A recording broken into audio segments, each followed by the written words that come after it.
சத்தீஸ்கர், ஜார்க்கண்ட், மத்திய பிரதேசம், ஒடிசா, வெஸ்ட் பெங்கால் வரைக்கும். இதில் ஜார்க்கண்டில் இதுக்கு ஒரு பொது விடுமுறையை விட்டுருக்காங்க. சரி, இந்த கரம் ஃபெஸ்டிவல்லாம் என்ன அப்படின்னு பார்த்தீங்கன்னா, கரம் அப்படின்றதுக்கு கடம்ப மரத்தை தான் இவங்க இப்படி குறிப்பிடுறாங்க. சரி, கடம்ப மரம்ன்ற ஒரு மரத்துக்காகவா இவ்வளோ பெரிய ஃபெஸ்டிவல்னா அதுக்கு பின்னாடி ஏகப்பட்ட வரலாறுகளும் புராணங்களும் அடங்கிருக்குது. முதல்ல இந்த கடம்ப மரம்னா என்ன அப்படின்றத பார்ப்போம்.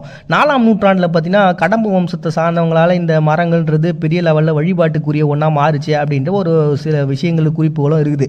சரி, இந்த மரத்தினுடைய கான்செப்ட் எப்படி நம்ம யூஸ் பண்ணியிருந்தோம் அப்படின்னு பார்த்தீங்கன்னா, இது பயங்கரமான ஒரு ஸ்ட்ராங்கான ஒரு மரமாக இருக்கும். அதே மாதிரி வேலை செய்கிறது ரொம்ப எளிமையாகவும் இருக்கும். இப்போ ஒரு ஆணி வச்சு அடிச்சிங்கன்னா ஈஸியாக உள்ளே இறங்கிடும். அதே மாதிரி சில விரிசல்கள்லாம் இருந்தால் கூட அதை உடனே பிசினை வச்சு நம்ம மறுபடியும் டைட் பண்ணோம், அழுத்தத்தை கொடுத்தோம் அப்படின்னா மறுபடியும் பழைய நிலைமைக்கே வந்துடும். அவ்வளோ இலகுவாகவும் இருக்கிறதுனால இதை படகு கட்டுறதுக்குலாம் யூஸ் பண்ணிருக்கிறாங்க. இப்போ வரைக்கும் பார்த்தீங்கன்னா காகிதத்தை உருவாக்குறதுக்கு, அந்த காகித கூழை உருவாக்குறதுக்காக பார்த்தீங்கன்னா இந்த மரம் அதிகமாக பயிரிடப்படுது. இதனுடைய இலைகள் வந்து பார்த்தீங்கன்னா ஒரு கிருமி நாசினியாகவும் செயல்படுத்தப்படுது. அதே சமயத்தில் இப்போ ரீசெண்டாக பார்த்தீங்கன்னா ஸ்பெக்ட்ரோஸ்கோப்பில் இந்த வெள்ளி நானோ துகள்களுக்கு